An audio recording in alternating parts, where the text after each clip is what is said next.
Nabalot na naman po ng tensyon ang Polytechnic University of the Philippines o PUP kung nung isang linggo dahil sa bomb threat. Kanina naman po dahil sinubukang harangin ng mga estudyante ang mga opisyal ng universidad na pupunta sa Malacanang. Nakatutok si Steve Bailisan.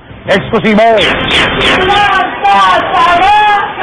Ito ang eksenang bumunod sa amin kanina sa Polytechnic University of the Philippines sa Santa Mesa, Maynila. 3 bus at 4 na van sa kaya mga opisyal ng PUP. Papunta sila sa Malacanang para makipagpulong sa Pangulo at ipakita ang kanilang suporta. Pero ang mga estudyante, isinisigaw ang pagpigil sa kanila. Nagsama ba kayo sa Kurapot? Nagsama ba kayo sa Unity Walk? Siyang kapangharangan ng mga estudyante ang mga sasakyan. Ikinabit nila mga poster at streamer na tumutulig sa PUP President na si Dr. Dante Guevara at Pangulong Arroyo. Dahil sa galit ng ilang mga estudyante, nagawa pang sulatan ng puting bus na ito.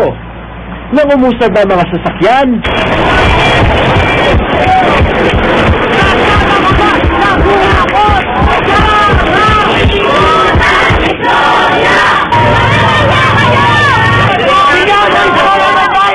sa huli, di rin napigil ng mga estudyante ang pag-alis ng mga opisyal.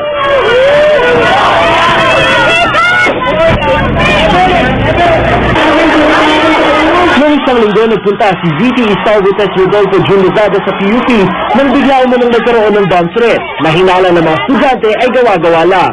Sa tingin ng mga PUP students, Go PGMA ang presidente ng kanilang universidad. Yun yung magiging kabayaran doon. Ikakahiya namin sila. No, dahil wala silang paninindigan. Ayon naman kay Dr. Guevara, wala silang dapat ikahiya dahil sila'y naninindigan lamang. Hindi rin naman daw sa pilitan ang pagpunta ng mga opisyal ng PUP sa Malacanang. Kinakailangan bilang isang akademisyan kami tumayo at magpaliwanag na hindi ito ang tamang paraan para palitan ang Pangulo o magkaroon ng pagbabago. Ang kinakailangan ay paraanin to ayon sa saligang batas. Sanay na raw siya sa mga pambabatikos ng mga estudyante. Alam mo yung mga bata, talagang madaling mag-akusa yan, madaling magbintang. Pero yung mga ganyan, siyempre, hindi mo napapatulan, para mo silang mga anak, kung may pagkukulang sila, pagpapasensya mo na lang, at dumating nga ang sandali na kailangan ng tulong nila, tutulungan mo pa rin. Steve Bailisa, nakatutok, 24 oras.